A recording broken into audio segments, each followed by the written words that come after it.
Good evening, everyone. Welcome to episode 4 of Commonground weekly webinar series brought to you by PMI India. This is the common ground which brings people together in an environment where everyone can contribute in commonalities, where they least expect it, and use these commonalities to define greater good. I am Monica Muddam Shetty from Hyderabad, and I have along with me Kaushik Srinivasan from Chennai, and we'll be moderating the sessions today. I hope you're able to hear us clearly. We welcome again all our PMI members, chapter members, and everybody else non-PMI as well. Quick recap from our last session, episode 3. We had approximately 825 participants joining us from across the globe: US, Europe, Africa, Middle East, Asia, pretty much everywhere. And interestingly, almost 30% of the attendees were non PMI, and a majority of them were between the experience of 10 to 25 years. It was a great session last episode. We had Dr. Deepa Bhide, Vice President Cotivity, in an insightful conversation with Dr. Srini Srinivasan, Managing Director PMI India, on the topic of global project management in times of COVID-19 and lessons for project managers from the global healthcare crisis. And based on the feedback that came in from the participants, over 92% said they really liked the session. So if any of you have missed the earlier episodes, good news. You can catch up on all of it on the PMI India YouTube channel. Now we shall get on to today's session. Today's session, the focus is on the essential skill for these days: empathy and stakeholder management. A quick note of caution: please bear in mind to raise your questions in the Q&A box so that we can pick it up during the Q&A section. For the first session today, we are pleased to have with us Mr. Suman Ghose, co-founder, Inroads Leadership Development. Prior to Inroads, he has 20 plus years of experience in some of the world's most top multinational companies such as Cadbury's, Intel, Philips, PwC. He's also a coach and trainer for WHO. His best-selling book, From Command to Empathy Using Emotional Quotient in the Age of Disruption, is published by HarperCollins and has featured in Amazon's best read list. He also runs the YouTube video blog, hashtag Suman Insights, comprising bite-sized learning modules on management and leadership. Suman, we are very pleased to have you today. Over to you to take forward. Okay, so the topic really is how to remain calm and positive in a lockdown. A couple of things on the title. So somebody sent me on WhatsApp saying the most negative word of 2020 is positive.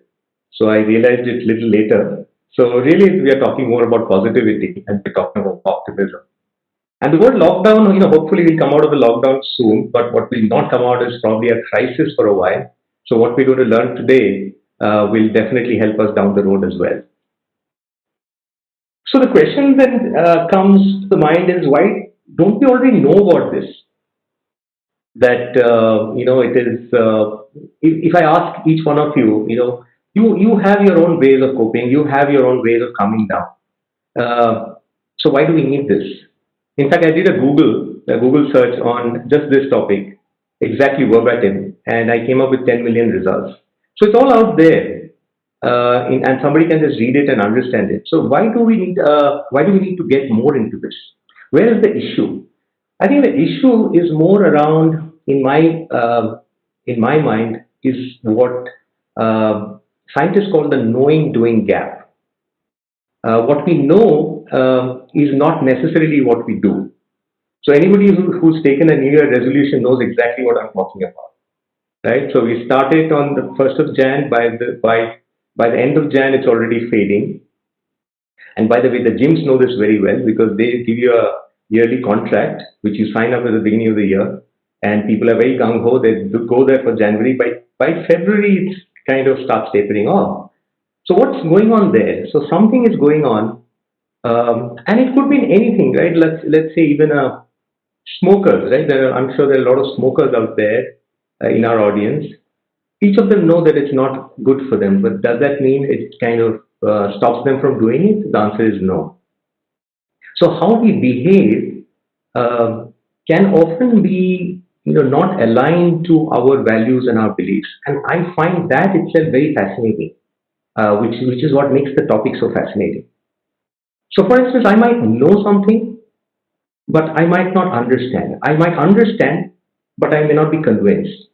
I may be convinced, but I may not be committed. So it also means that at various stages, it can fall through, and that's exactly what happens. The what, the how, and the why. This is again a framework which I really like. Simon Sinek, in the Management Guru, he talks a lot about this in his book.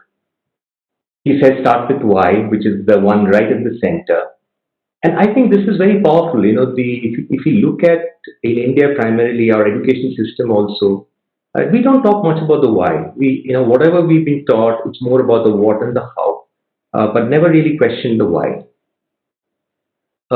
Simon calls it the golden circle, which is the why is right at the center. The book talks more around organizations, which is about purpose-driven organizations. The why explains the purpose, but I think it's equally true for individuals as well. We have been talking about finding meaning and purpose for individuals, and that's where the why is.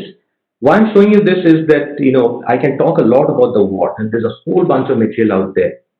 But what I want to do is, in that very short time that I have, talk about the what, but with more focus on the why, so that we build conviction, we build commitment, and maybe touch upon a few hows as well. Okay. So at this point, let's take a quick poll. So the first question and let me make a couple of things before I do this. So one is that for all of these polls, one has to be very candid, and it's an anonymous poll. So just say what the real scenario is, right? Often we tend to write what we should be, but here I want to capture what it is, right? So what level of stress have you experienced in the last 2 months during the lockdown? So we'll just give it a few seconds for the poll results to come in. Uh, Suman, the poll is live and people can answer now. Excellent. Okay.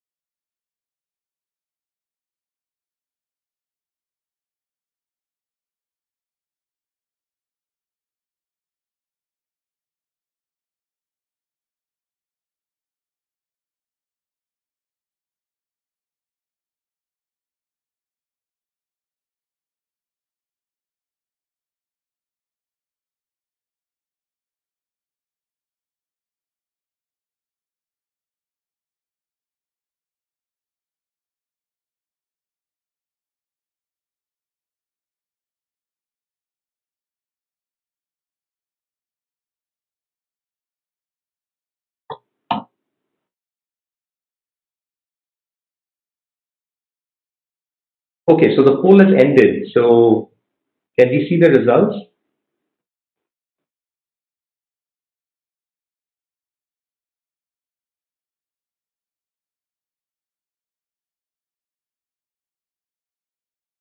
Okay, so I think each of you can see it in front of you.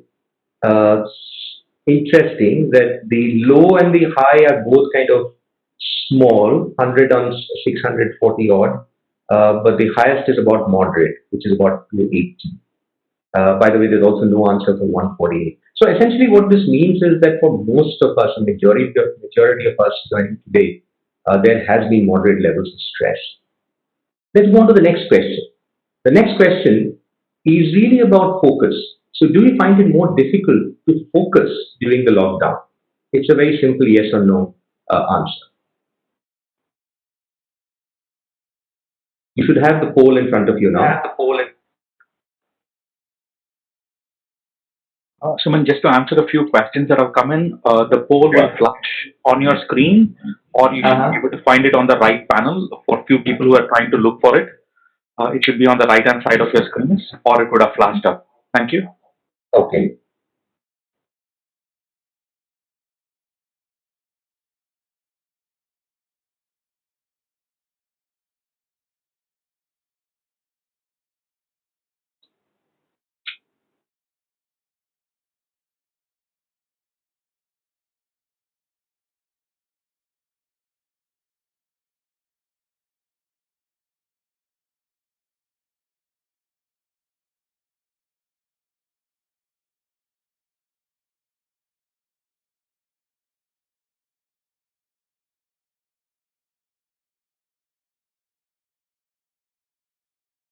Okay, so it's ended. So we are waiting for the results.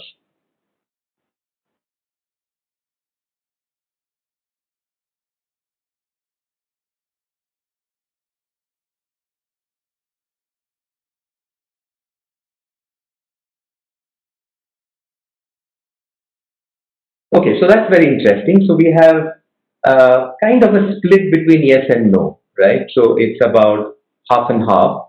Of course, there's no answer from about 100. Great, and I think the question was really about finding it more difficult because focus is something that, with or without a lockdown, is always a challenge, and we'll talk more about that. Great, thanks so much. So moving on, let's talk a little bit about the fight or flight. We dive a little bit into how our brain works. There's a lot of interesting research that's coming out of neuroscience and positive psychology. So essentially, fight or flight, the way it works is that whenever we see something, whatever be it in front of us, the brain has to decide whether it's a threat or a reward. And depending on that, it either moves away or it moves towards. And this has to be a very quick process because if it's a threat, we don't have the luxury of time. So the brain has to quickly decide if it's a threat. Now, this has a lot of implications. For instance, we've talked about how to make a good impression. This is because of essentially this thing where the brain has to quickly making a snap judgment, as it's called, of the person. It may not have enough data, but it still needs to make a judgment, and that's where the first impression comes in, and that's why it's so powerful.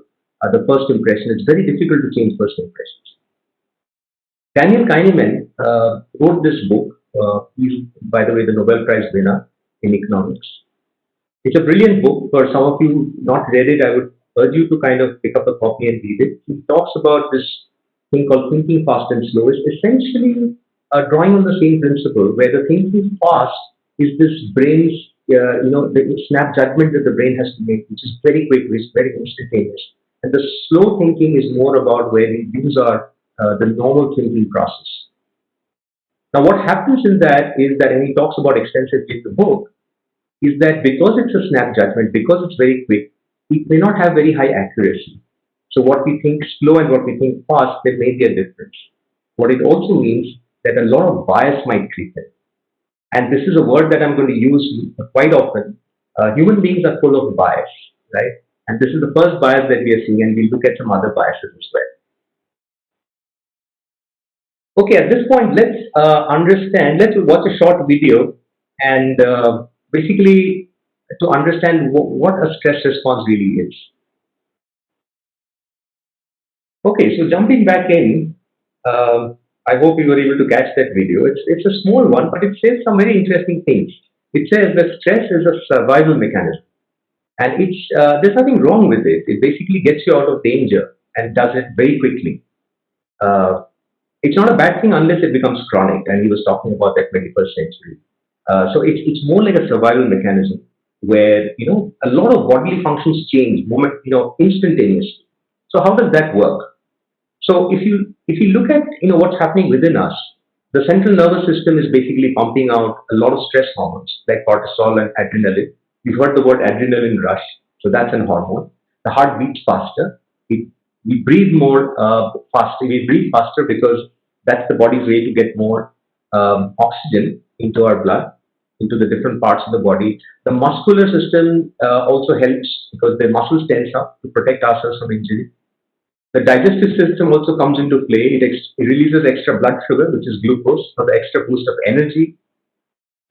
Now, as you can see, for each one of them, it's great if it's for a short time, but if it's for long, if it's chronic, each one can create havoc. If cortisol is more, it hardens the arteries. If the heart beats faster constantly, it increases blood pressure. We can get into hypertension. If the muscles are constantly tense, you can feel it. When you're stressed overall, the body feels much tighter, and that's because the muscles are tighter. If there's constant glucose in the bloodstream, we end up with diabetes. So all of this basically for short term is okay, but for the long term it can be very, very dangerous. Now the interesting thing is, unfortunately, it's not that it's only when you're chased by an animal that this happens. Unfortunately, we tend to activate fight or flight response multiple times a day. How is that possible? Because it can be caused by situations that are annoying and stressful, but not life-threatening. I mean, these could include simple things like, being in a traffic jam, or let's say you're driving and somebody cuts you in, and suddenly, you have this surge you end up doing something that's essentially a fight or flight response that's taken over. It could be as simple as long lines in the grocery store. So the point is that, we are constantly having this fight or flight, and it's important. And what happens in a fight or flight is the response is not commensurate with the stimulus, and that's what creates the problem. If you dig a little deeper into how our brain works, think of it, if I distill it, I'm not a brain scientist, but let me try and explain it very simply. So the brain, the way it evolved is we had the reptilian brain, which is very old, which is 100 million years old, which basically looks at bodily functions. It takes care of breathing, it takes care of body temperature, all the automatic stuff. Then about 50 million years back, the limbic system developed, which is the emotional brain. As human beings started living together and we became more domestic, that's where emotions came up. That's where memory came up. So all of that is part of the limbic system. But the most interesting part is the neocortex, which is really the most evolved, the brain, which is very young in evolutionary time. It's only 2 million years old, which is the ringly part of our brain. This is the place where you can do a lot of complex things, which is what separates human beings from other species. They're able to imagine the future, being able to create, contemplate, all of that good stuff. Compute is actually happening in the neocortex. So you can think of it as three operating systems, if you will, right? So there's action brain, there's emotional brain, there's thinking brain. Unfortunately, it's not like one got replaced by the other. So if I take the analogy, it's not like we have Windows 10 now, which replaced the other ones. You still have an emotional brain, which is probably an MS-DOS, and you have a thinking brain, which is a Windows 10. Now comes the real catch. What happens is, if there is a threat, the limbic system, the emotional brain, essentially gets into that fight or flight, which is what we saw in the video, and then it cuts off the link to the neocortex, because that's the body's way of actually preserving ourselves. Because when we are under threat, we need to run, and thinking can become a liability, because thinking is a slow process. So what does that mean? It means that when we are stressed, the connection to the thinking brain is stopped. So let me ask you a simple question. Has it happened to you that you've done something in the heat of the moment and regretted it later? Maybe later when you're cooled down, you ask yourself, what was I thinking? And the answer is very simple. You weren't thinking. And this has huge implications for the way we behave, the way we lead, because often without us realizing, we get into moments where we are not thinking. Now, this is also called an emotional hijack. Basically, the emotional brain is hijacking the rational brain. Now, we have to stop doing that. Now, how do you avoid an emotional hijack? There are multiple ways, and this is a wide topic in itself, but at a very high level, if I have to talk about it, one is oxygenate. So essentially, you pay attention to breath, and we'll talk more about some of those responses. What that does is essentially get oxygen into the neocortex, so the connection is not completely cut off. So your thinking brain is still active. Simple things that we've learned growing up, things like count till 10 or go for a walk. Right now, there's scientific evidence which is actually underlying that. What we are saying is, when we do that, we are making sure that the link is not cut off with the thinking brain. The other very interesting one is when you say I'm feeling anger as opposed to I'm angry, because when you're feeling anger, there's a certain sense of detachment. So your thinking brain is saying I'm feeling anger, so you're kind of able to keep your emotions at arm's length. And these take years to develop it. I mean, these are simple things. They look very simple, but they can be. It takes a lifetime to build. But these are some of the habits that we can work towards, right? And of course, the last being mindful and reflect. And mindfulness is a topic in itself. And let's talk a little bit about mindfulness. So we have the body and we have a mind, and this is what exactly happens, right? So our mind is going all over the place. It's also called the monkey mind, because there's a theory that there are 60,000 thoughts that come to our mind in a day. It comes to like 3,000 thoughts an hour. So at every point, we are thinking of something else. Our mind is constantly jumping. But essentially, what we have to do is to stop the mind, is to make the mind calm. Now, how do we do that? And that's where mindfulness comes in. So without mindfulness, what happens is when there's a stimulus, there's a reaction. With mindfulness, when there's a stimulus, we don't have a reaction, there is a response. There's a little space that comes in, and that's where the thinking brain comes in. And that's what mindfulness is. There are different definitions of mindfulness. The one which I really like and is linked to what I just said is that when you're thinking and doing the same thing, that's when you're being mindful. And it's amazing how often we can be mindless, where we're doing two different things. So there is a beautiful book by the name Man's Search for Meaning by Viktor Frankl. And here, there he says between stimulus and response, there is a space. In that space is our power to choose our response. In our response lies our growth and our freedom. Recently, I was watching a video of in the lockdown of Simon Sinek, and he was asked that what are the books that he would recommend, and he just recommended one book. He said, "It's not anything. Everybody should read this book." So it's a fascinating book. He was a World War II. He was a Jew who was sent to the concentration camps. Everybody passed away of his family. I mean, nothing could have been, the worst sort of adversity, atrocities happened, but yet he was able to, and he wrote this beautiful book. I personally find this extremely useful, and I think it's very profound. Now, that is all when you're in an agitated state, right? When there's a fight or flight. But what happens, let's say, when we are calm? Now, do you remember doing these activities today? Maybe tying your shoelace, or maybe brushing your teeth, or maybe driving to office. Now, the point is, this is again, it's very interesting brain science. So, what the brain does is that when it finds something getting repetitive, it stores that repetitive procedure like an algorithm in the different part of the brain. Essentially, the brain is always trying to reduce load on itself because there's too much the brain has to process. So the moment it finds something getting repetitive, they say, okay, now I know. So the moment it essentially it just triggers it off, and after that you don't have to think. So when you get up in the morning, you go to the washroom, and without thinking, you could be picking up the toothbrush, putting the paste, and brushing. The brain is not using any energy because some other part of the brain is actually driving that. Now, why is that important? And this algorithm, this different part, is also called habit. Why is it important? Because research is showing that a lot of what we do is basically what we call automatic, which is non-conscious. So imagine what are the implications as a leader, as a project manager, that we are doing things without thinking because it's just automatic to us, and that's the brain's way. It's a good thing for the brain, but not always good because we might be missing out a lot of things. Only 5% of what we do is actually conscious and self-regulated. So, what we need to do is essentially to counter the stress response. Now, the opposite of stress response is something called as relaxation response. And this is again natural. Just like stress response is a natural phenomenon, so is the relaxation response. And it's the body's way, the ability to heal and rejuvenate ourselves. It can prevent and compensate for the damage caused by frequent nervous reactions. Now, it could be anything. It could be breathing, it could be yoga, it could be meditation, it could be walking. It could even be exercising, which can invoke a relaxation response, right?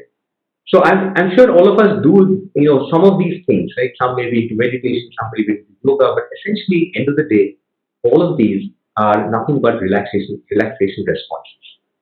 And all it requires is two things: a mental device, which is a sound, a word, or a phrase, or a prayer. It could be anything which you either repeat silently or aloud, or even fix gaze at an object. You may not even close your eyes, and you could keep your eyes.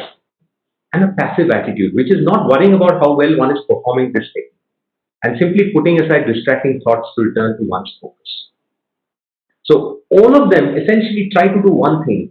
If I take meditation as an example and mindful meditation within that, essentially what it does, it says is observe your thoughts. So when you close your eyes, lots of thoughts come to our mind.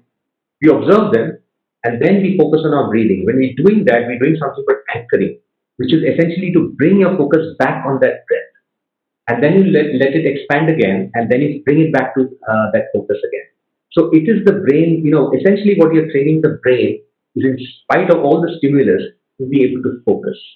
And which is why any relaxation response, whether it is mind meditation, breathing, yoga, is actually extremely beneficial, and it helps us to calm down, and it helps us to um, get our focus back.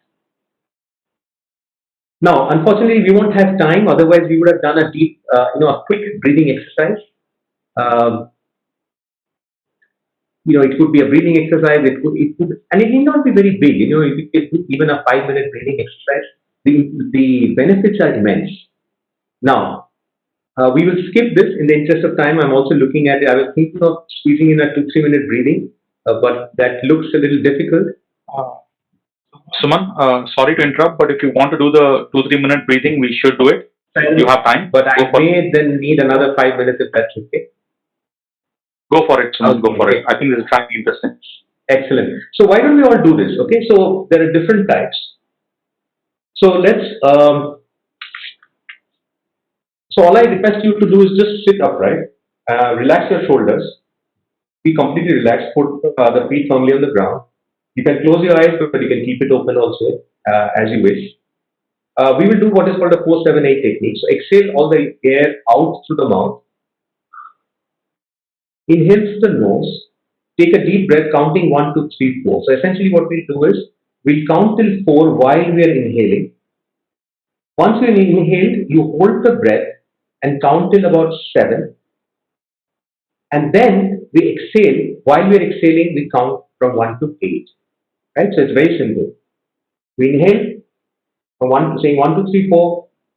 We hold saying 1, 2, 3, 4, 5, 6, 7. We exhale saying 1, 2, 3, 4, 5, 6, 7. Let's do that for a minute or two. I would love to hear what your what that felt like. Maybe you can send it to us on the chat. As we start, it may be difficult. I've had in our sessions, for people who are doing it for the first time, it's even very difficult to keep our eyes closed. This takes a little bit of practice, and it can be small, as I said. Just start for a few minutes, and over time we can build this up. Now, what is happening is that, okay, I can see a few of the comments coming up. Okay, wonderful. Somebody wrote wonderful. Okay, fresh, excellent. Helps in focus, awesome. So let's look at something like all the EEG response. And when I was talking to scientific underpinnings, this is a clear indication that this thing works. So essentially, like the ECG, which is there for our heart, the brain also emits waves, which is taught in the EEG, which is the electroencephalogram. Now, there are different kinds of waves with different frequencies. So the most normal wave is the beta wave, which is the second from the top, 15 to 30 hertz. That's the normal waking hours. The alpha wave, which is the relaxed, calm, that's the time. Alpha waves are emitted just when we get up or we're just about to go to sleep. That feeling that feels nice, your body feels relaxed. That's because the waves have turned to alpha. Interestingly, it also happens with people who are into light meditation. And for theta, which is the light sleep, which is 4 to 7 hertz, it has been found people who are into deep meditation actually emit theta waves. And that is clear indication that this thing works, because as we meditate, a person who is doing deep meditation is almost like in the light sleep, which also is probably the reason why a lot of deep meditators actually can do with lesser sleep. And there is a lot of other scientific evidence which corroborates the fact that all of these relaxation responses work. So essentially, very quickly, we saw the stress response. So what happens is there is a threat, the heart rate goes up because the body is getting ready to fight or flight. There's rapid breathing. We start sweating because that's the body's way of cooling down, and it doesn't feel good. And what the relaxation does is exactly counters that. When you relax the mind, the heart rate goes down, your breathing becomes slow and deep, your body cools down, and that's why we feel good about it. So any of these relaxation techniques, whether it's yoga or meditation, is an exact antithesis of the stress response. Little bit on the mindset. So recently I saw this quote which I really like. Bill Gates said, "We are in the same storm but in different boats." So essentially what he's saying is the stimulus is the same, the storm is the same, but we are in different boats because we are responding differently. So a lot depends on how we respond to the stimulus. It's not always about blaming the stimulus. And the other one which I find very fascinating is the thing about being rational. And this is from Baba Shiv, who's he's considered one of the subject matter experts on decision making. And he makes a comment that the rational brain is good at rationalizing what the emotional brain has already decided. And this also has huge implications as a leader or the project manager. And we'll see how. The other bias that we also need to look out for is what is called a confirmation bias. Okay? Now, confirmation bias only means that if you have already decided what to do, you will seek out information that confirms your beliefs. Okay? Let me give an example. So let's say you feel that meditation works. Okay? Incidentally, I went and Googled saying, does meditation work? And it pulled up 160 million responses. And then I said, why meditation does not work. Okay, I did a Google search. Believe it or not, 322 million searches, which is double of what it said for the what meditation works. So if I start with the belief that it doesn't work, all I'll do is type it out and say, hey, you know what? I always said that. Look, this is what is showing up, and this is what confirmation bias is. And we have to be very wary of it. Bias by definition cannot be eliminated. We can only be aware of it. Okay? There's another huge bias called the negativity bias. Whatever, and this is evolutionary. Negativity sticks. Think about it as a Velcro or the Teflon. So negativity is like a Velcro, whereas positivity is like a Teflon. It's non-stick. So whatever good happens to us doesn't stick, but whatever bad happens to us sticks very quickly. So while negativity bias is very good because it's basically protecting us, it's great for survival in harsh conditions, but it's lousy for quality of life, fulfilling relationships, and personal growth. Negative contaminates the positive more than positive purifies the negative. When we do recognize a good fact, it often fails to become a good experience. The problem is that there are a lot of positive things that's happening, but our brain is not wired to focus on them because we are wired to focus on the negative. And I like this one. I was just thinking of there's this book which says the power of positive thinking. But let me tell you about the power of negative thinking. The person who wrote this, he said, I was going to buy a copy of The Power of Positive Thinking. And then I thought, what the hell good would that do? Right?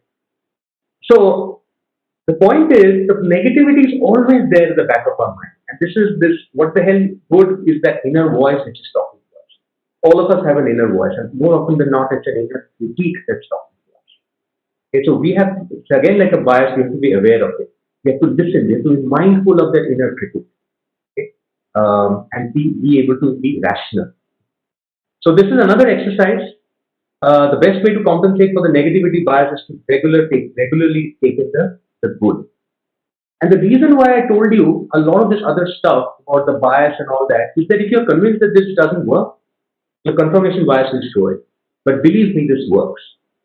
For the stress response and the relaxation response that I talked about. So again, this exercise we will not do today, but it's a very simple exercise.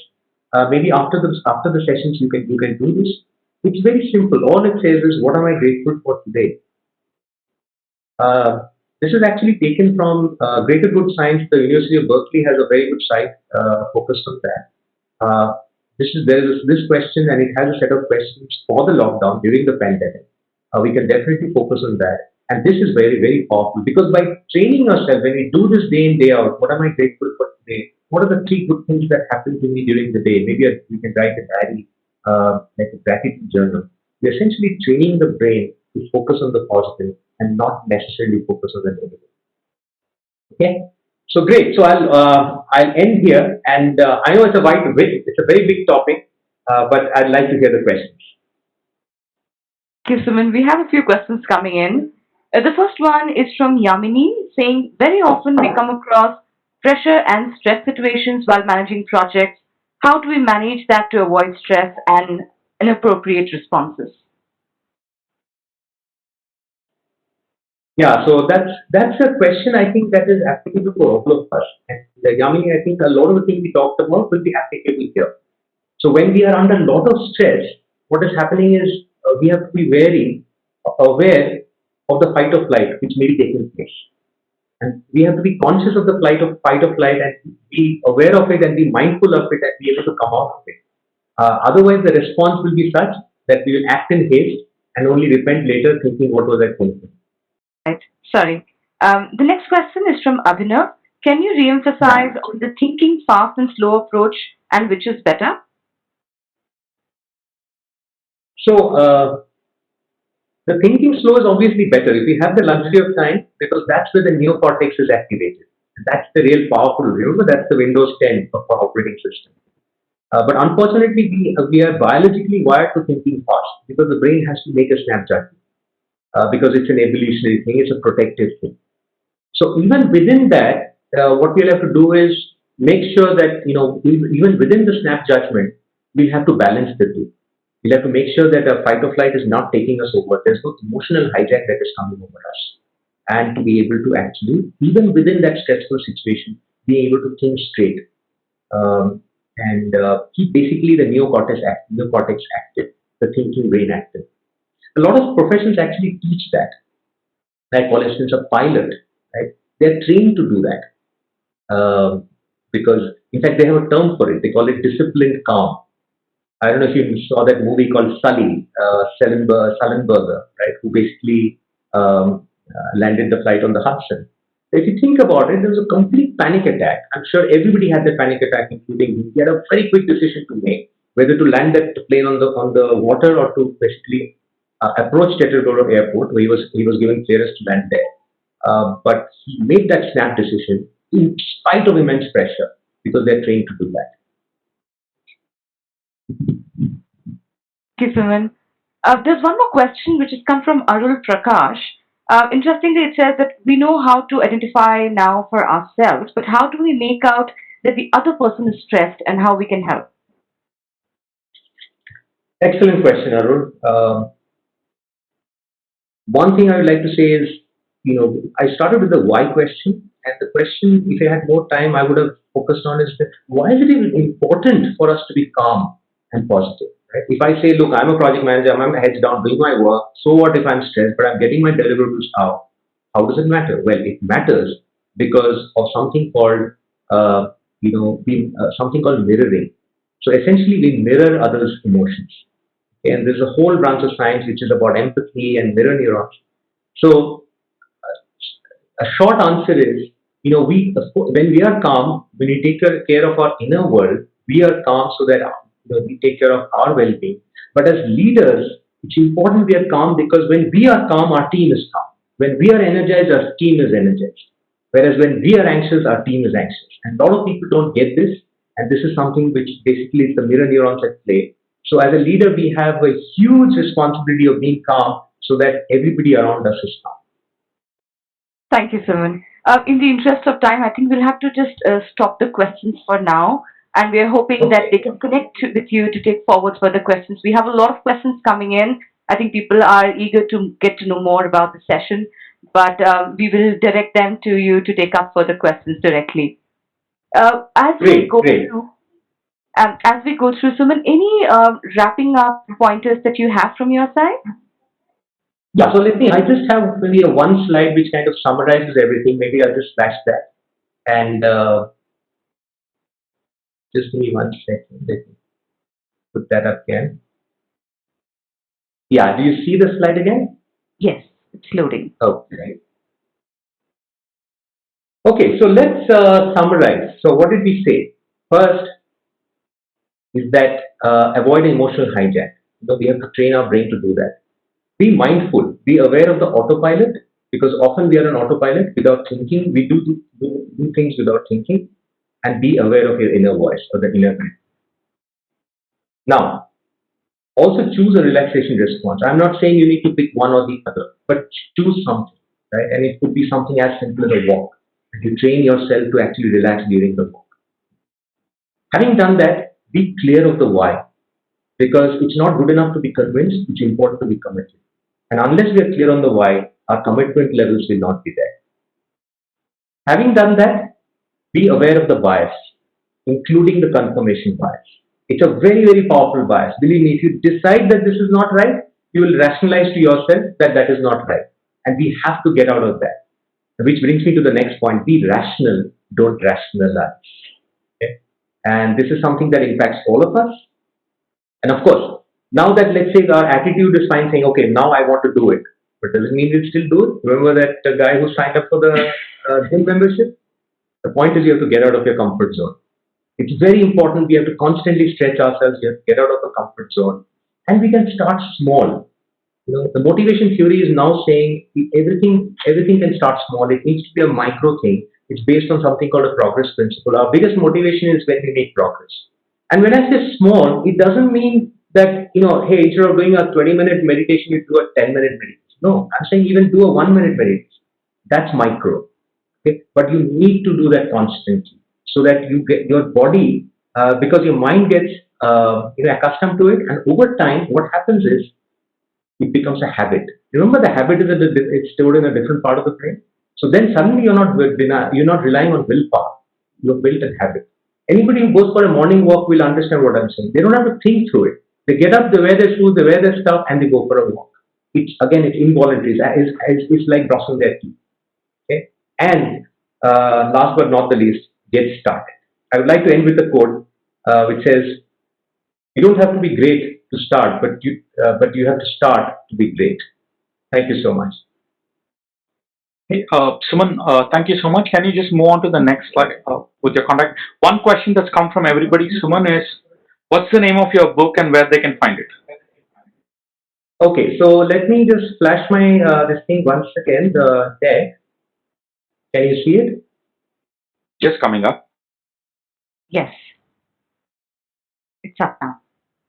Okay, great. So I have put all my contacts here. So I run this. I'm a co-founder of Inroads Leadership. We do a lot of work more in the what we call the softer aspects of leadership. You have some of those questions at the bottom, like high performance mindset, diversity, inclusion, culture, EQ, transforming tomorrow's leaders. I have the link to. I put all the links here. That's my profile at the top. We have a YouTube channel where we put in webinars and we put in blogs, video blogs, expert chats, all of that stuff. You can see the website for more details. My email and WhatsApp number is also there. And the book you see on the right, it's called From Command to Empathy. It was published by HarperCollins. It's available on Amazon. You can book it online. Thank you so much, Suman. Thank you for sharing all these details. And we'll certainly look out for the book. And I'm really interested to catch up on the Suman insights on your YouTube channel.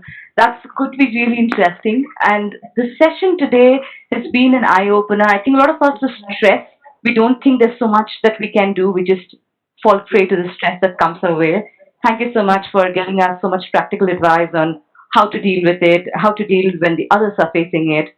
So very, very relevant in current times and even beyond the lockdown. I think this is something which is going to be always relevant as long as we're alive. So thank you so much for this. Thank you so much, Monica. Thank you. Can we now go to the main slide deck? Monica. All right. So can you, yeah, you can present, yeah. Yes, I've got the access now. Thank you, Kaushik. I hope the slide deck is now visible. Yes. All right. So before we go on to the next session, one quick update for everybody in the audience.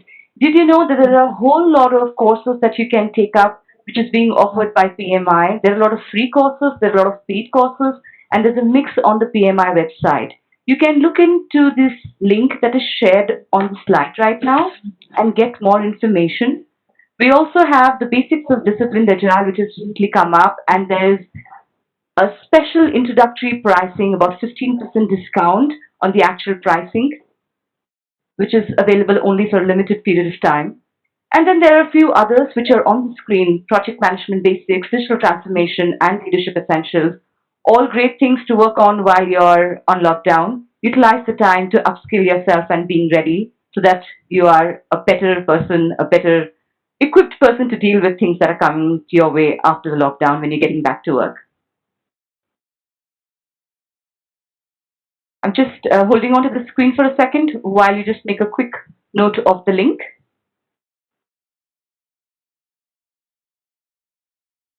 Thank you. Monica, this will also be available to them at PMI's YouTube channel. They can look it up at pmi.org and they can reach out to any of the PMI call center as well for more information. Thank you. All right, now we shall move on to the next session of the day. We have Lieutenant Colonel L. Shri Harsha Techno legal consultant and technical arbitrator, and also past president PMI Bangalore chapter. He has a unique combination of practical experience that has been reinforced with academic teaching and research work along with his time in the service and volunteering. He has recently been honored with PMI Eric Jennett Project Management Excellence Award for the year 2019 in Philadelphia at US for his outstanding contribution to the profession of project management. He is only the second Indian to be honored with this award. And I also got to know a little while back that he led his first student strike when he was in the 8th standard. What a rebel you are, Colonel. Looking forward to your session today. Over to you. Hey, Monica, I just also would like to mention here to everybody that Colonel has participated in multiple active frontline activities across Sri Lanka, Jammu Kashmir, Rajasthan.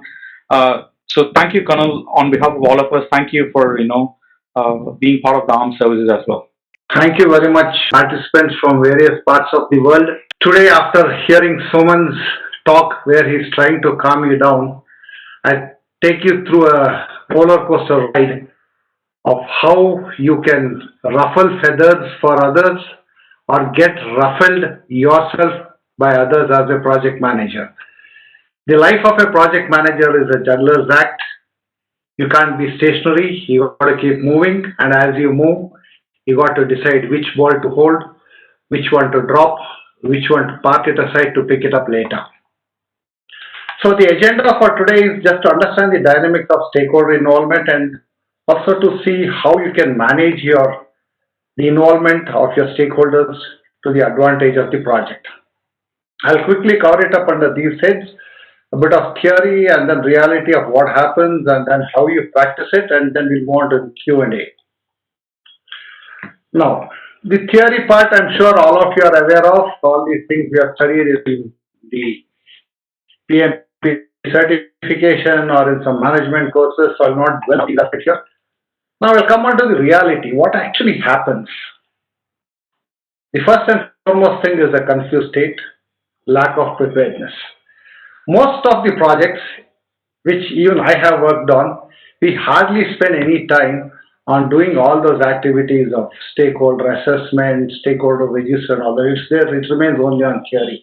While we focus on the other aspects of scope planning, cost planning, time management, scheduling, procurement plans, everything, the stakeholder planning is something which is seldom done, or even if it's done somewhere at the end of the project.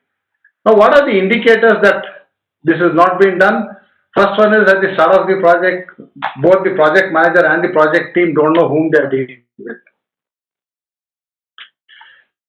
Because of that, you are unable to support of favorable stakeholders who are actually there to support your project. And of course, quite a few times, someone also spoke of bias. We let this bias guide us in our current interactions with people. But then just a word of caution we should like to give here is that the reaction of a person between two people is based on the conditions under which you are working. A person who's been very volatile and reactive and unsupportive in a particular project or in a particular situation could possibly be the best friend that you can ask for. So don't go by these biases, keep an open mind, result of which again inappropriate communication, we don't know what communication to send to whom. As a result, we add to the confusion which is already existing in this project. And of course, this is the most dangerous part of lack of preparedness. Who gave instructions? Who gave the change orders? Who asked you to stop the work? Whole lot of things which I'm sure all of you would have gone through, nothing new. The other one is, so here I will like to stress that my focus is going to be more on those people who actually become an impediment to the successful implementation, completion of your project. So we'll not focus on the good people who are there to support you. They are anyway on your side and you should be able to manage them better. Coming to this, there is this category of people who are the surprise springers. They will be dormant not active, and suddenly they come up with a googly bouncer which goes over your head, and the whole team dives to find out what is happening, what next to go. You go back to your drawing boards, you go back to your plans, you go back to your schedules, estimates, everything, and start looking at it. How do you identify these people? This is first one is these people who have some identity crisis, so just come in newly to an organization, or because of your entry into a new organization, they feel threatened with your existence. Now, these people are all the people who are capable of springing surprises at a given point of time. The other one is project communication, which is supposed to be within the project team, is out in public domain. So these are people who are actually fishing information. They have their grapevine, they have their moles within your project team who's giving them information, and they're misusing that to put you down and put you and your team down in public. The other one is people who hide information between lines. I told you in the previous meeting. I thought this was discussed. These are the categories of people whom we can generally categorize as surprise springers, and the other main indicator of such characters is that in a meeting they bring up some point. It could be relevant, it could not be relevant, just to catch you unprepared and to show you and your team in bad light. The other one is the blockers. Now, these are people basically who accept to give you support in meetings, in forums. Yes, yes, it will be done. But then when you go back, there are 101 reasons why they couldn't do it. There is no time, resources are not available. So, this is another category of people which the project managers have to handle. Then, of course, the other one is people who are very, very clear. They will take their stand from day one and say that, okay, look, these are the processes, these are the procedures. While you are being hard pressed for delivery, everybody is putting pressure on you to say what's happening, where are you, what timelines, other things. These guys are going to stop you with all sorts of procedures. So this is the third category of people whom you have to handle with. And of course, the pseudo stakeholders are people hidden somewhere. You are not able to trace out who are the people actually pulling strings among your team members and trying to bring impediments into your working. The last category, which is the dangerous one, is the instigators. These are people who actually indulge in guerrilla actions or Trojan horse actions. Like I can give you a small example. Sometimes what happens is to test a new team member, the management itself would plant somebody into your team on some pretext saying that he's a good person, he's a good resource, utilize him. Now that person will slowly, you trust him, and then actually you realize that he's been doing a lot of things, giving feedback to the management, trying to jeopardize your plans, hijack your plans. So before you can say what needs to be done, what you have discussed, your team members, comes as instructions from the management to you that this is what you are going to do if they find it conducive. Now it's a question of, I won't say that you don't have to fight for your share of glory or fame or credit for whatever you're doing, but then I'm sure your team would not like it that somebody else is taking credit for what the team deserves. So this is another category.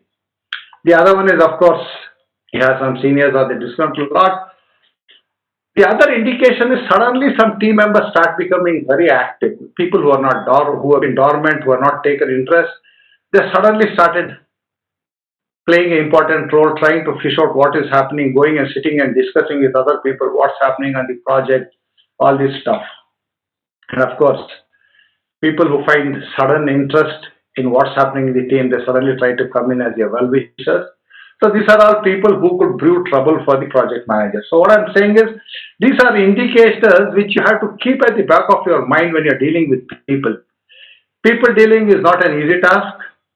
It requires a lot of skill and expertise for you to master that.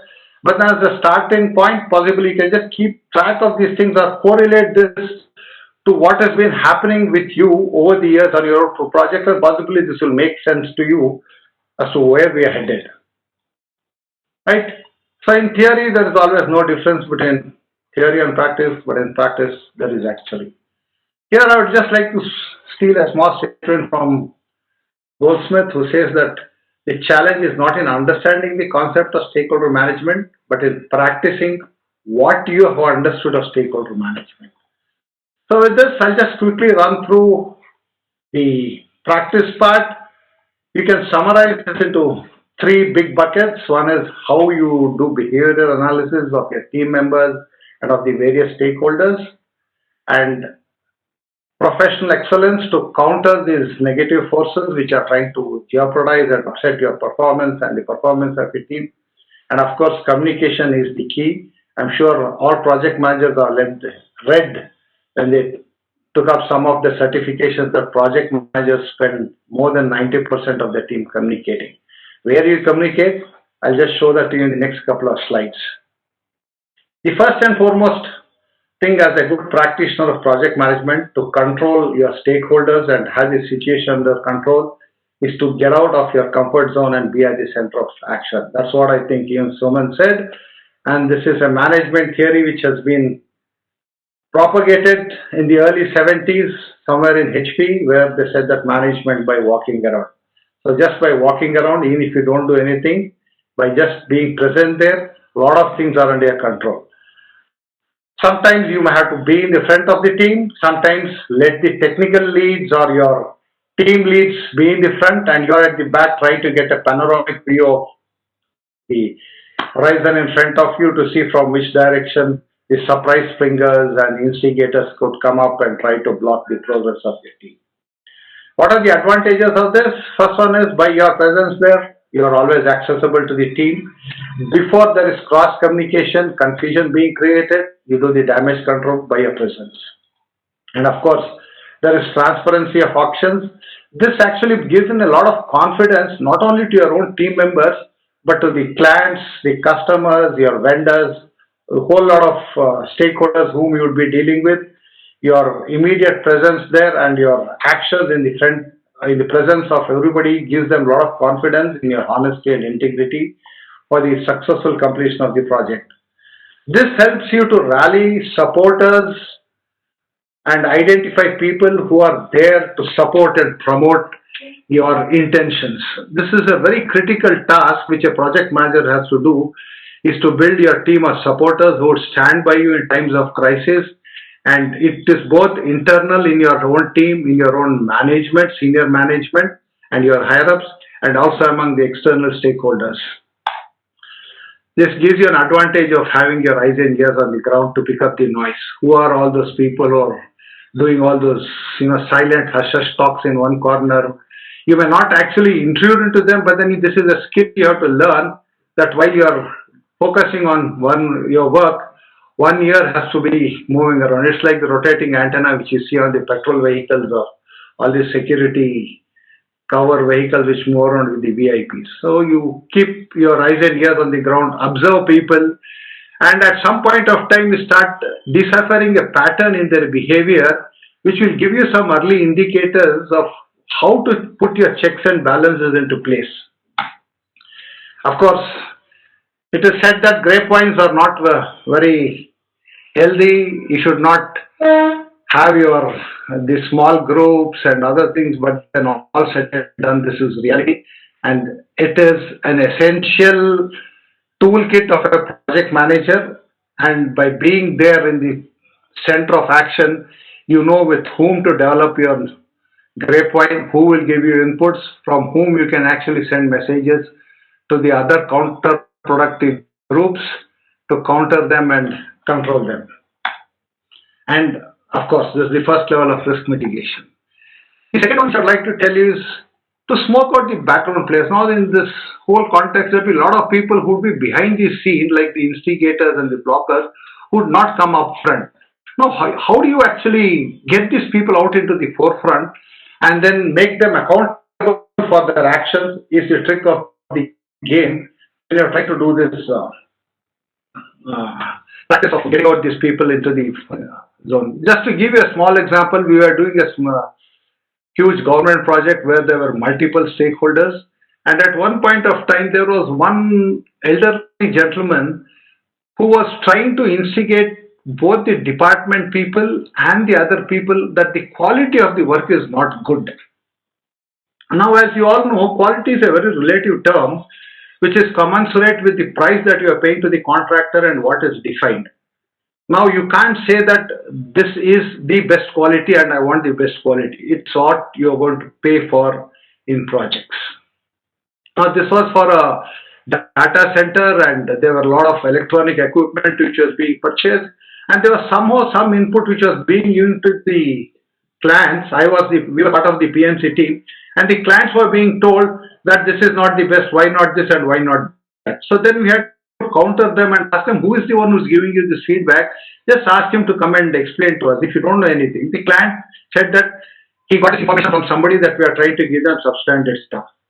So then we had to get this person out and then show him the manual and tell them this is what you can get. If you can get us something better at this price, we are open to acquire that. And we also had to take the contractor into confidence to make him accept that if somebody can give better than what he's given at the price point which is being there, he's willing to concede and accept whatever they are doing. So these are certain actions which you get to know. There's a whole lot of tricks which you can pull out of your bag, but paucity of time, I'm just giving you one or the examples. So the first one is it establishes your authority and then it nips instigations at the roots, and then of course it forces the commitment in public.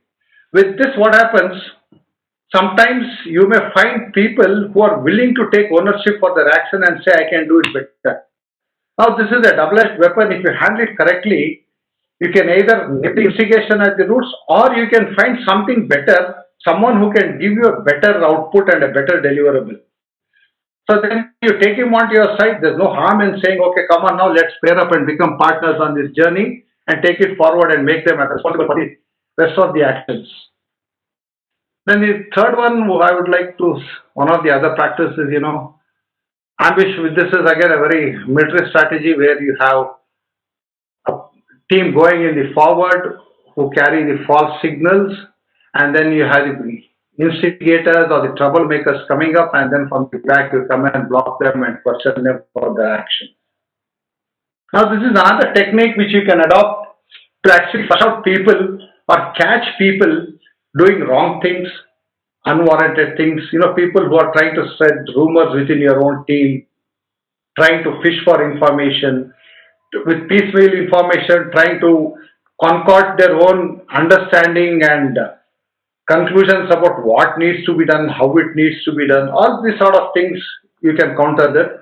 So the best way to do this is, don't give out full information. You identify somebody as a mole who's feeding information to somebody and you want to catch him, give him partial information.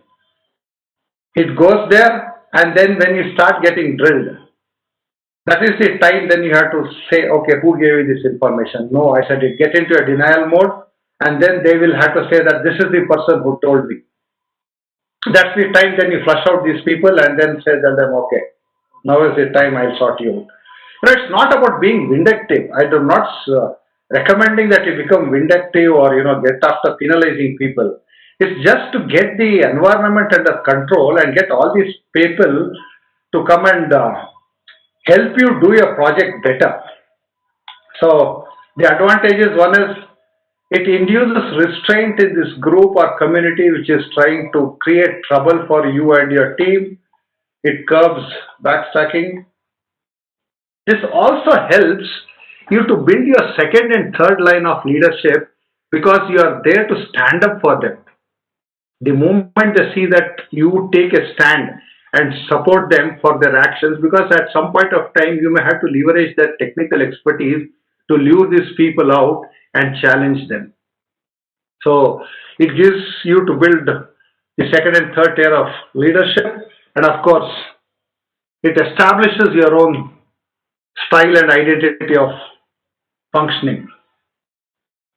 So there are a lot of things which you can do, but then I think positivity of time are just given 2-3 small tips of how you can actually manage.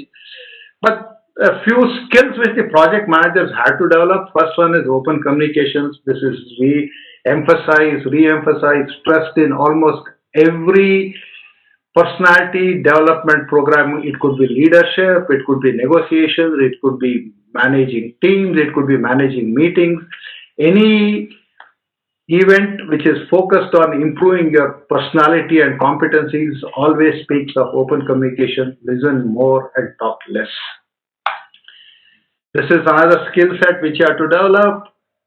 Behavioral analysis. This is something which you can master only by practice over a period of time and doing your analysis and comparing notes with some trusted people in your team, whether your assessment of individuals based on their behaviors, the way they speak in meetings, their body language in meetings, their body language when you actually confront them with technical issues, all these things need to be analyzed, and this is a skill which you have to develop. This is one of the most powerful toolkit which a project manager can have. You may not be good in testing or you may not be good in writing a code, but then at least you should know how it is done and what is done. Because when you have to get into confrontations with your stakeholders, you may have to lead the discussion with your technical people behind you to support you. So for you to make meaningful and powerful discussions, you will have to learn it at some point of time, even if it's a superficial skimming of the subject to counter a situation at some meeting or in some discussions. You will have to invest efforts rather than letting your team members do the talking. You talk up to a certain point, exit the scene, and then let your technical people take over the discussion, and then you step in to support them or intervene to get some, win-win situations and decisions. This, again, my personal experience of managing programs and projects. A lot of project managers shy away from external interactions. They are very, very comfortable internal with their teams. They are the kings. They have the whole team under control. Keep them, glued to their conversations and discourses. But then when it comes out to talking with external stakeholders, they do develop cold feet, they stammer. Please cultivate the habit of going out and talking to people and presenting your case. Of course, negotiation skills, this one, this. The last one is this enabler versus manipulator. While manipulation per se is treated as a very negative trait, but at some point of time, you will have to do that. While most of the time as a project manager, when you are managing the stakeholders, you are trying to play the role of an enabler, trying to convert the negative ones into positive ones to support your project, and of course to strengthen all those supportive stakeholders. But at some point of time, you will have to manipulate. Like even in the Mahabharata, if you have seen, Krishna manipulates with that small piecemeal information, right, to get Drona disengaged and put him out of action. So there's nothing wrong in it as long as you're able to justify. If you get challenged and questioned on your ethics and professional integrity, you should be able to justify why you did the manipulation. As long as it is for the success of the project, for the well-being of the project and the project team members, I think you get pardoned. But then if it's for a personal benefit, for personal glory, for personal credit or something, you will not get pardoned. So manipulation is good as long as you are very, very clear of that thin line which pushes it from ethical behavior to unethical behavior. So just keep that at the back of your mind. With this, I'll just quickly summarize what I've spoken in the last 22 minutes. One is stakeholder interference is unavoidable, their behavior is unpredictable. But then relationships are important, but they're not sacrosanct. If you have to sacrifice the relationship, do not hesitate to do it. Because this is a professional relationship you are trying to maintain up to a certain point of time. Now, if you start developing this habit of having professional relationships separate from personal relationship, I think over a period of time, people will start understanding you better and accept that as a behavior of yours, that if you don't like it, you are outrightly calling somebody an idiot or a buffoon or incompetent or something, but still you can be friends outside of the project. So, choice we have to do. At all these things as a juggler now, professionalism is the only aspect which should guide you whom to drop when and whom to pick up when in your juggler's act. Last but not the least, most important, never burn bridges. The professional world is a very small one. You'll keep bumping into people. Even if you don't bump in, they will take your reputation to places where you wouldn't have even imagined. So even if you have had some tugs and hard discussions or conversations with somebody, please go back, say, hey, listen, I think that was in that context. Don't take it to heart. I'm sure you understand, patch up, and then keep the ball going forward because you never know whom you'll come into in your professional career or even in your personal career. Or, sometimes they can still go around spreading stories which will not be true about you. So it's ultimately about how you balance all these relationships that the jugglers act as. So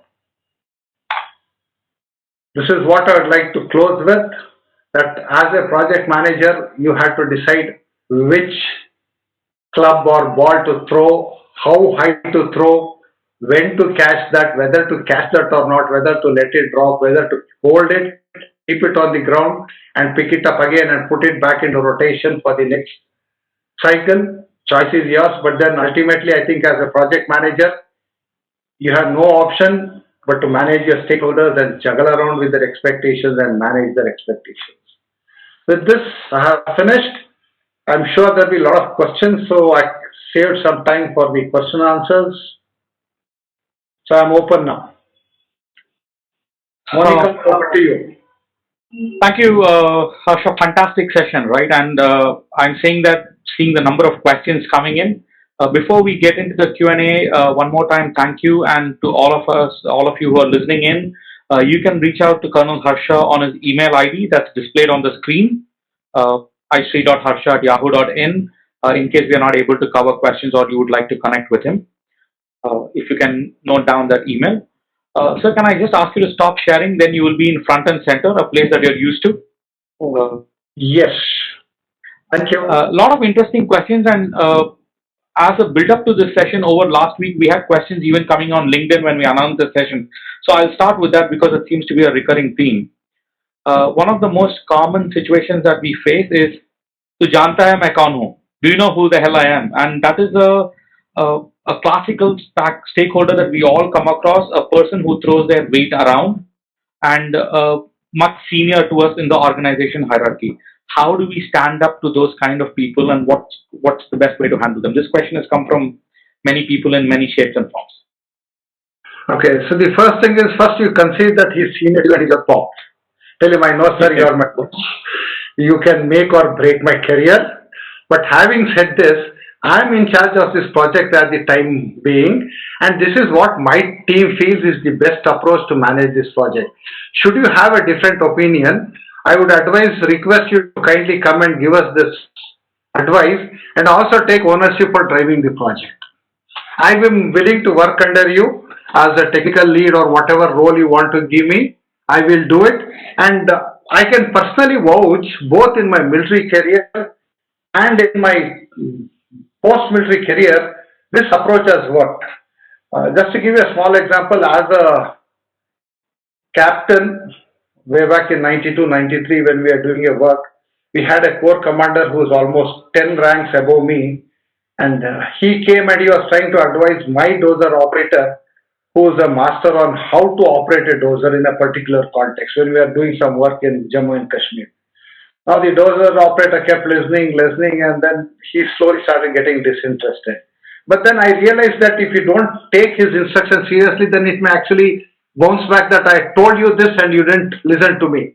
So I had to step in and tell him, sir, he is the best person, which even I can't teach him because he is lead with the dozer for the last 20 years and he can do that work much effectively than what I and you can guide him. So I think it's best that we leave him to do the work.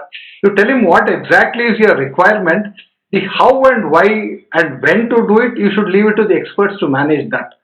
And he got furious. He walked out of this place. But then I told him, you come back on this date. He gave us his deadline. I said, when you come back on this date, it will be ready for inauguration. And he didn't actually come that side till the time we were invited him formally for the inauguration on the day. So that's one of the best ways to say that you can't confront these guys. Best is to, shift ownership and ask them to take ownership, which most of the time then they would start hesitating to step into your shoes and do the work. And that's one way to ward them off. Right. Great. Thank you very much. So the next question comes from Ajay B. He says, why do project managers shy away from customer interactions or not passing on the pressure to the customer? In spite of doing their job with customer, they keep pressurizing their own team or organization.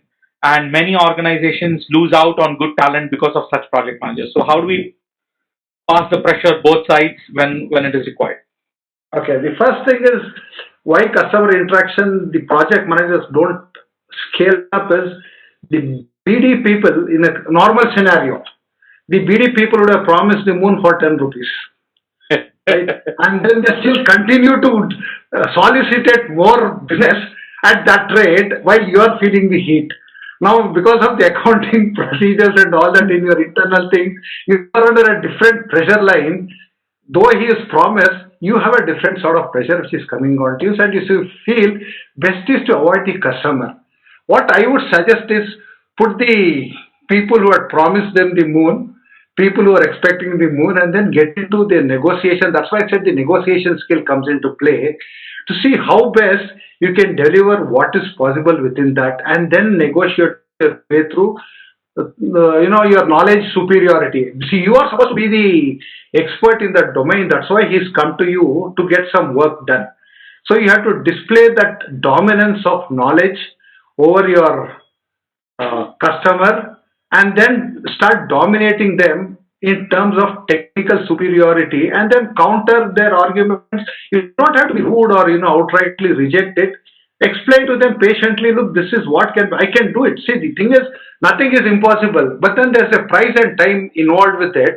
So you tell him, if you give me this extra, I will do it and give it to you. All right.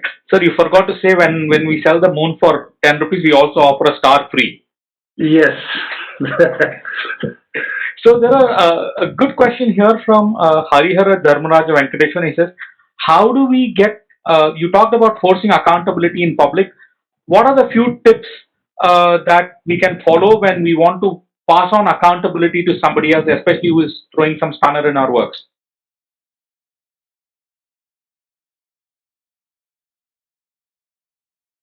Okay, so the thing is, generally such people will surface in some meetings or in some discussions. Right? So that is the time you should have your data upfront and show it to them and tell him, can you just show me where have I gone wrong? It will be my estimate. It's not that I'm perfect. Make that opening statement. Put a disclaimer. I and my team, we are not claiming that we are perfect. You could have made mistakes. Can you just show me where is it that we have made mistakes? I have not been able to see that. So if you can take ownership of that and help us guide us through this mess, we'll always be grateful to you and indebted to you, and put them onto the loop. And then that is the time when, if the person has not done his homework, he'll back out. Okay. Now this is a win-win situation for you. If he hasn't done his homework, he'll back out. If he's done his homework and if he can point some flaws to you, I think you should be magnanimous enough to accept that you have made a mistake, correct it, and move forward. That way, what happens is he feels elated that he's got one above you, but then in the long process, long run, he's your partner.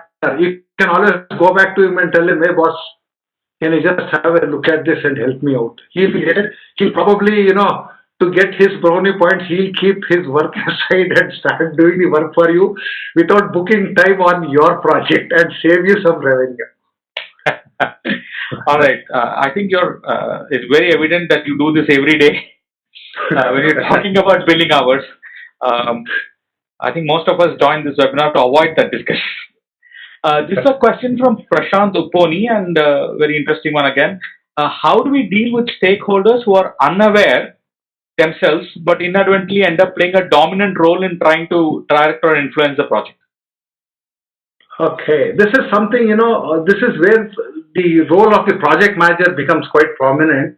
You have to step into an educator's role. I'll give you a small example. In Visakhapatnam, we are doing a smart city project where we had some what we call the smart streets, where roads had to be beautified and other things. Now, a lot of people had seen a lot of videos of America, Mexico, Europe, France, other things, and they had a whole lot of imagination on what it would look like. But then, there's a budget which restricts what you do. So we conducted almost 3 days of educative sessions for the community in their resident welfare association, where we laid out all drawings, we did the estimates, we showed it to them and we educated them, and this is what it will be done. And at one point of time, there was somebody who came up with the point that the turning radius is inadequate. We had to go to the extent of getting some buses, park them there, get a couple of people to drive through that road to show them how wide 7.2 meters is. Even with a bus parked, two cars can drive through. So, you have to do all these educative activities and educate them. See, ultimately, it's more about how you get their support. You can always say you don't understand, but then that's a temporary fix. It's better that you educate them, invest that effort in educating them, and then taking them along with you so that they then become your supporters and they don't start putting spanners in your work subsequently. Right. So you at some point mentioned about needing to do a little bit of manipulation, call it Machiavelli or Chanakya. Here is a question from Sundaram, who says, is it essential for us to keep our critical employees politically untouched or neutral, and what can the project manager do about it? Well, when I say manipulation, I meant to say in terms of information flow within the stakeholders. Now, when you want to protect your own team members from political manipulation, now the question is, who is the one who's trying to manipulate them and for what extent? If it's detrimental to your project, see, the thing is your relationship with that individual is only for a project. I'm looking at it only from a project management perspective. But then if you're a business leader, right, then the scenario changes. But then if the individual stands to benefit from that, I think you should let him go and say, okay, boss, you go and join the other party and you grow there. Right? If somebody wants to take somebody, say, from technical team into sales or marketing or strategic planning or perspective planning, and if the guy has got the potential, there's no harm in letting him go, because then what happens is when you're letting them go there, he goes with a nice feeling and it becomes an extension for you when you have to do, he's a grapevine for you. You get advance notices of what is going to hit you, and then that's how I look at it. I hope that answers his question to some extent at least. It does, and I'm towards the end of the session now, so I'm wrapping this up with one last question. Maybe a summary of all of this is politics in projects is inevitable, and that's what we have said. So what would you tell all of us in terms of how can we make it work for us? I mean, if you can't beat it, you have to join them. So what are the positive aspects to this, and how can we make it work for our projects? Yes. First one is understand who are the people, who are the political players, who are the movers and shakers. Start socializing with them. Establish some rapport with them and start feeling their reactions towards you. When you start doing that, one is some of them might start taking a liking to you and start, they assume various roles. Someone might suddenly feel that he would like to be a mentor to you, guide you. Accept it. There's nothing wrong in it. If he knows something more than you, okay, look at to him as a guide. If you want to keep him happy once in a while, just go back to him. Even though you know the answer, go back to him and ask him, hey boss, what is this? Is this the right way that we are doing? Right, that's one part. The other one is there could be another community which could slowly, be either not be warm to you or hostile to you. Then you have to see how to work around them. Then you may have to do a little bit of more background checks to see why their behavior is like that. There could be 101 reasons that they could have been let down by somebody else in the past, so they don't trust people, or their way of looking at life is totally different. So you got to look at that. Here I can share a small example of my own personal life, just to say how you warm up to these people. Now, when I got commissioned into the army, we were about 40 of us, and I was handpicked to get posted to the center, which is a very prime posting for a fresher. Now, I got picked up and posted there because of my sports capabilities, and played at some levels in football, basketball, and handball. So they felt that with the recruits, I'll be a good person. So I was posted there. The moment I was posted there, I was expecting that I would be in charge of either the basketball team or the handball team or the football team where I was good. I was made in charge of weightlifting, breast physics, and gymnastics, which is totally extreme end of what I was good at. Now I was upset. And so I spoke to my boss. I said, why is this? He said, yeah, the deputy commandant is like that. Nobody can question him. He has his own, he doesn't explain. I said, no, it is not the case. Let me go and talk to him. At some point, I asked him, sir, why did you do this? He said, first thing is never put a round peg into a round hole. It becomes comfortable. So if I put you into the basketball team, you are already good there. What is it that you are going to do extra? So put a square peg into a round hole. So what happens is it keeps grinding itself to become comfortable.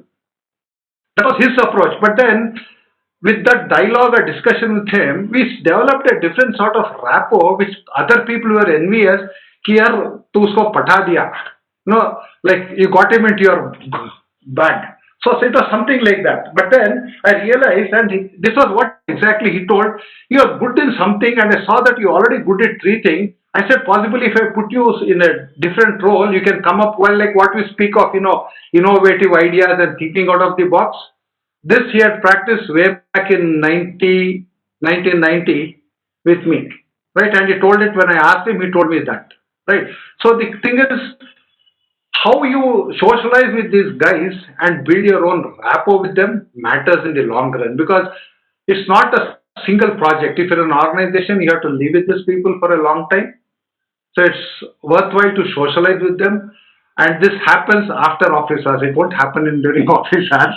So you have to devote some time, extra beyond office hours to undertake all these activities. But then it's really worthwhile to build this network. That's all that I can say. Thank you so much.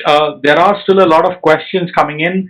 We've already gone past our 6 o'clock end time, and Colonel Harsha, Suman, it's just a reflection of how much people have enjoyed this session, that nearly all the people who joined us, that's nearly 700, 800 plus people, are still with us, even though we've gone past a little bit of time. So amazingly practical sessions from both of you. Thank you very much for joining us today.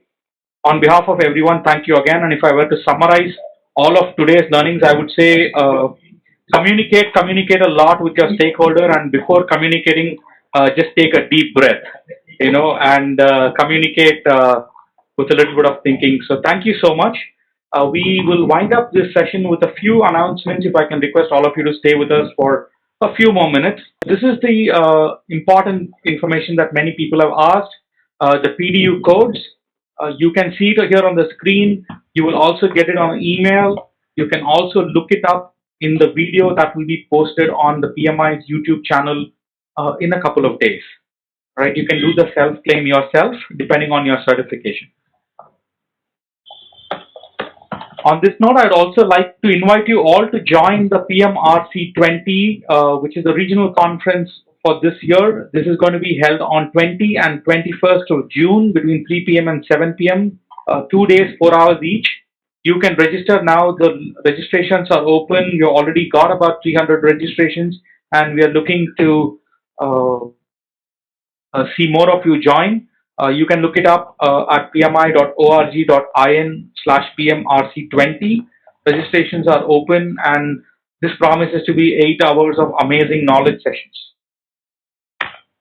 That brings us to next week. Next week, we continue from where we left off today in managing ourselves, and Radhika Vachani, founder of Advaita Wellness, is going to come and talk to us about our own mental well-being journey. We talked today a little bit about stress, a little bit about managing ourselves, and this is a logical continuation next week. One important piece of information: based on all the feedback that you have given us, you will get an option today to pre-register for all the webinar series over the next 8 weeks, next 6 weeks at one go. So you can please make use of that opportunity to register for all the events at one go. You will continue to get registration emails for single events as well. I'd also like to mention that this event is open to everybody, so please do pass on this message among colleagues and friends and family, and try and get more people to join in. Radhika Vachani will be talking to us about our mental well-being journey. On that note, I would like to thank you all on behalf of PMI India, Monica and myself. Have a very good weekend. Enjoy the long weekend and celebrate Ramzan. Thank you all.